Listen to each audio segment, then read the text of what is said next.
பாருங்கள் இடிமுரசு டிவி. இது உண்மையின் முரசு.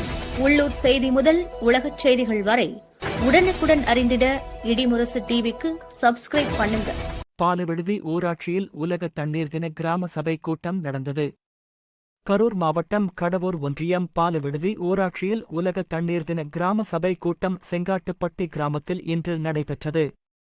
உலக தண்ணீர் தினத்தின் குறித்து விவாதித்தல், கிராம ஊராட்சி நிர்வாகம் மற்றும் பொதுநிதி செலவினம் குறித்து விவாதித்தல், கிராம ஊராட்சியின் தணிக்கை அறிக்கை, சுத்தமான குடிநீர் விநியோகத்தை உறுதி செய்வது விவாதித்தல் சம்பந்தமாக உலக தண்ணீர் தினத்தை முன்னிட்டு கிராம சபை கூட்டம் நடந்தது. இக்கூட்டத்திற்கு வட்டார வளர்ச்சி அலுவலர் முத்துக்குமார் தலைமை வகித்தார். தேர்தல் பணி உதவியாளர் ராஜா, ஊராட்சி செயலாளர் சுந்தர்ராஜன் ஆகியோர் முன்னிலை வகித்தனர். இதில் காவலர், சமூக ஆர்வலர்கள் மற்றும் பொதுமக்கள் பலர் கலந்து கொண்டனர். 15 தீர்மானங்கள் நிறைவேற்றப்பட்டது.